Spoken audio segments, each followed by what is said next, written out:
What's up, guys? And in this episode of the Impact Defense Podcast, we're going to talk about public transportation like trains, buses, subways, and staying safe.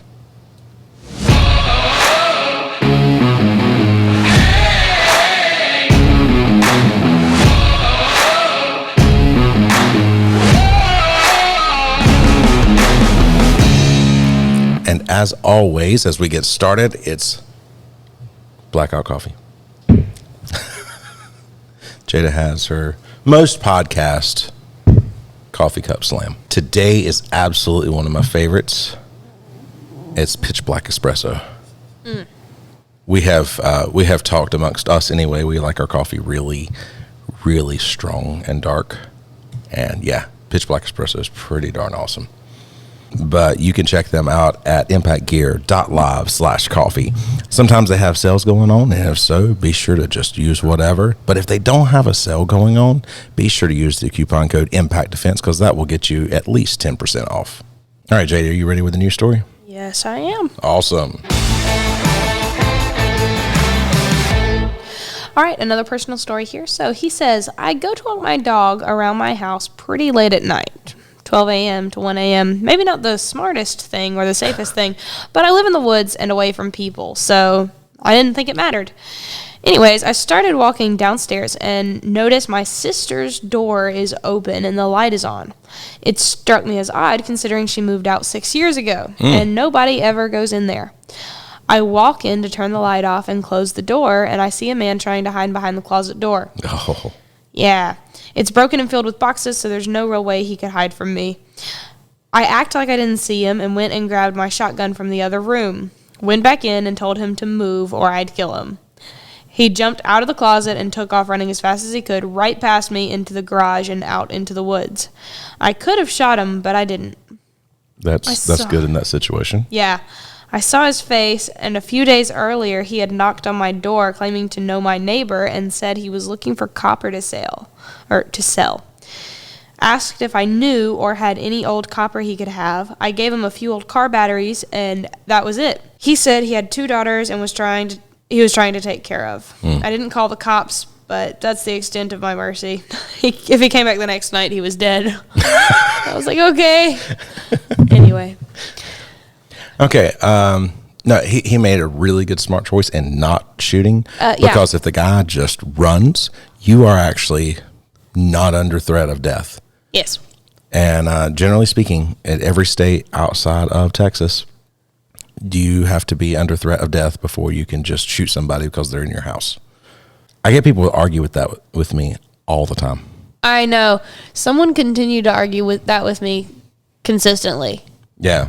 And I just brought out the fact of, you realize that I sit through the concealed carry class, which includes the laws for use of lethal force, once a month to once every 2 months.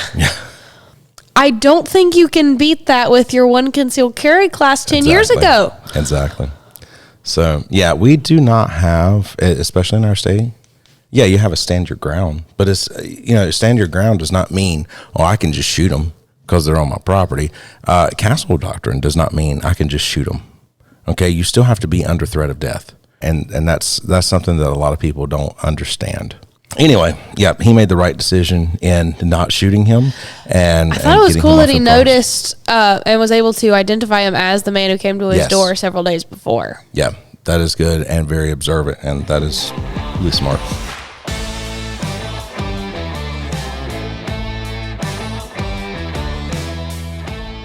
It's always good to hear also in that situation where somebody does that, realizes that they really screwed up, and then they leave. And they don't try to and just kind of attack them and everything. Yeah. So moving on into our topic today, we're talking about safety on public transportation like trains, buses, subways, all of that kind of stuff. So first off. We live in North Carolina and don't have subways. Well, yes, I know, but the principles stand through all of these things. I mean, yes, I know. Just keep in mind that we might not have as much to say about subways as we do some other things. Yeah, but I mean, essentially a subway is just a train, just underground. Yeah, but I've never really done trains either. Oh, okay. well, you know. Not a ton of people travel by train. No, especially not as much anymore.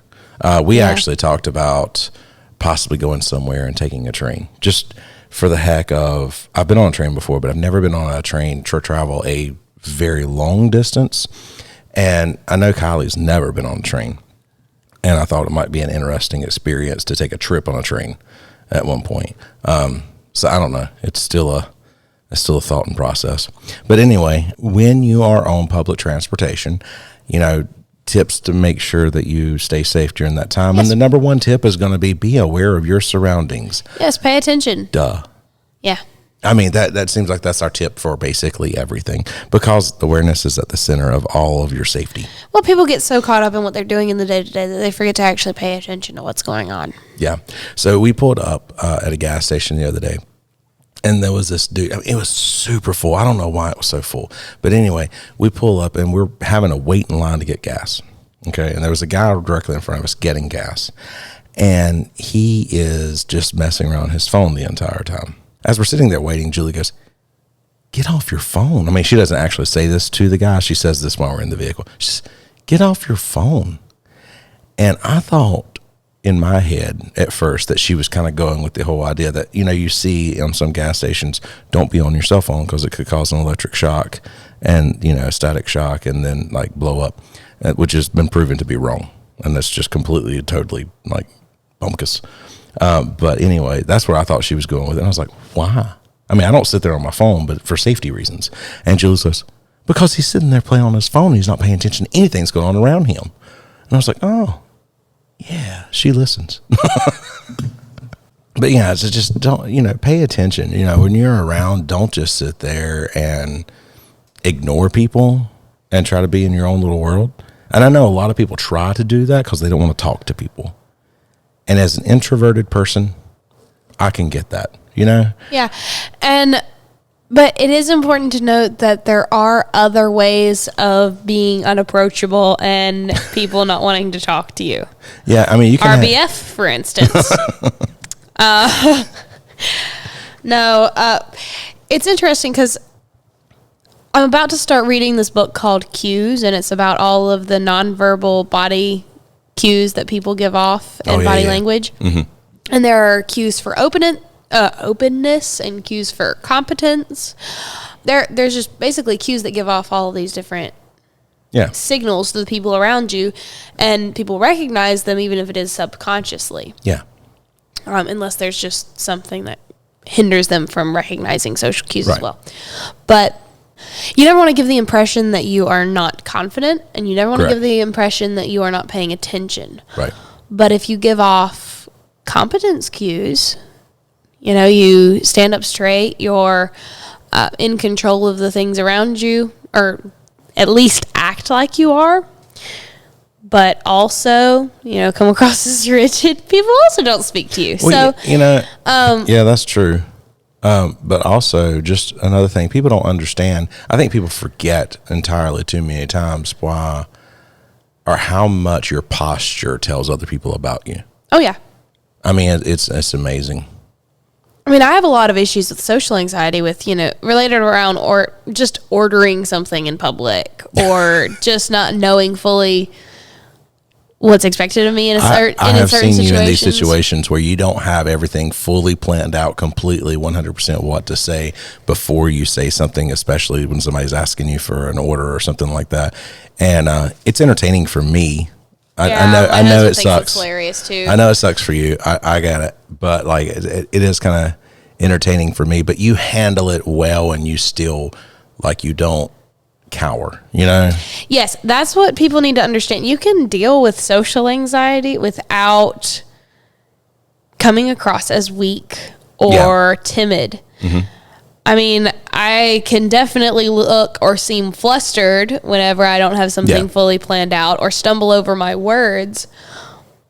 But remembering to stand up straight, keep my posture good, seem confident even when I don't know exactly what to say. Yeah. So I may not order the greatest, but I can still come across as confident even when I don't fully know what to say. And that's what people need to get, is just because you or someone you know struggles with social anxiety, that doesn't mean they can't come across as confident or at least fake it. Yeah. I spend a lot of time faking confidence in situations that I don't feel the most comfortable in. Yeah, I think that's a skill that is lost anymore, honestly, because everybody just wants to say, oh, well, they've got social anxiety, or I have social anxiety, or something like that. I get it. I understand completely, but that doesn't mean that you can't try. Exactly. That doesn't mean that you can't, do what you need to do in these situations. Just because it might be hard for you and it might be easier for others does not mean that is something that you should stop trying on. Yes. One of the things that someone told me once was walk like you're the one carrying the clipboard at the concert. Yeah. And I've used that so many times. And it's interesting, even in teaching, if there's something that I'm not fully sure I know the answer to, and it'd be better for someone to ask someone else, you can still direct that question to somebody else confidently. Yeah, you don't have to go like, oh, I don't. I'm not really sure. And then a lot of people just let something that they don't know shatter their confidence completely. But instead you go, know everything. See, that's not the best question for me. But if you go and ask this person, they probably know what you're talking about. I've seen you do that, like with parents and just people that ask certain questions. It's like not your necessarily area of expertise, where you look and go like, you know what? I'm not the best person to ask that question to. You can ask Brian. Yes. And then they know that even though I don't know the answer to that question, I'm still in control. Yeah, you're still a competent individual. Exactly. And one of the things that I've learned recently is that women usually give off openness cues, whereas men give off competence cues, and each have to work extra hard to give off the other. So women usually have to work to give off competence cues, whereas men usually have to work to give off openness cues. And I know that's not the purpose of the podcast. Once I really get into the book, I could probably spend almost an entire podcast talking about just the cues people give off without realizing them. But I think it's important for women to realize that giving off openness cues, it helps with nurturing and for people to want to open up to you or come up to you and start a conversation. But it also puts you at greater risk of someone with bad intentions coming up to you, because usually if you're giving off openness cues, you're willing to let people get a whole lot closer to you than others, or at least willing to hear them out. So it makes people more likely to come up to women and ask for money in say like a gas station parking lot than they are to men, things like that. Whereas men give off competence cues instead of openness cues, so people assume they know what they're doing, but also they seem a little bit more non-approachable. Yeah. So it's interesting to know what people give off usually without trying. Yeah, that's true. Whereas I've learned as a martial arts instructor that that's something that usually teaches people who would naturally go a different way or naturally give off certain lack of confidence or just openness without the competence. Yeah. Martial arts kind of teaches you to carry yourself with a certain competence and confidence that is underdeveloped somewhere else. Yep. Just knowledge in general makes you feel more powerful and in control and can help you give off the right cues in any given moment. Yep. That is huge. I mean, really, just the way you carry yourself, your awareness of your environment and the posture that you're holding, those things right there make a huge difference on whether you're going to be selected as a target or not. And we've talked about that many times. But kind of, some other tips that we have would be like to avoid dark bus stops or subway stops or train stops or whatever. Just avoid isolated and dark places when you are waiting to get onto public transport. Yes. It's like I'm in if I'm at an airport, we talked about airports last time. So if I'm in an airport and it's a, weird small airport and it's like, yeah, right here, this is where like the large groups of people are to get like a taxi or something like that, which we'll talk about in the next podcast, what we do on this subject. You know, so I'm right here. But like, if I go down here, that is like, you know, a quarter of a mile away, and it's away from everybody else, and there's a train stop, and nobody ever really goes down that way, and all that other stuff. There are so many cues as to why I probably wouldn't go there. You know, for my, you know, safety wise. Yes. You know, so I mean, just think about that kind of stuff. Be aware of that kind of stuff. Be aware of like how isolated are these places? Do I have to walk through certain places that are super isolated to get to there? You know, all that kind of stuff. That's just something you want to think about as well. Another thing that people don't generally think about is sitting close to either the driver or the exit. Yeah. I mean, one, especially with buses and everything, the driver likely has dealt with certain issues in the past and is going to be able to help you manage something if something came about, even if it's just someone mad at you for whatever reason. Usually the driver, they don't tend to completely butt into people's business, but they are usually fairly well averse at handling something like that because they do work with the public. And obviously that's not going to be really possible on a train or a subway, but definitely with a bus. But, you know, the exit thing, that's everywhere. Yes, it is. Always sit close to where an exit is, not even just for self-defense, but basic self-protection. And the difference would be, you know, self-defense relating to other people, whereas self-protection being any kind of natural event or problem that could arise, such as a fire or a potential crash. Sitting next to an exit where you can leave easier will ultimately be better for your personal safety, whether it be a person or another event. Yep. And you probably want to download a map of the routes of the, you know, the buses or the subway or trains or whatever you're taking. Have that available so you know where you should get on, where you should get off. The more put together you are on these things, again, the less likely you are to... Brian, I have data. I can just look it up when I want to. Yeah, I know, and that's true, but there are cell phone dead zones everywhere, you know?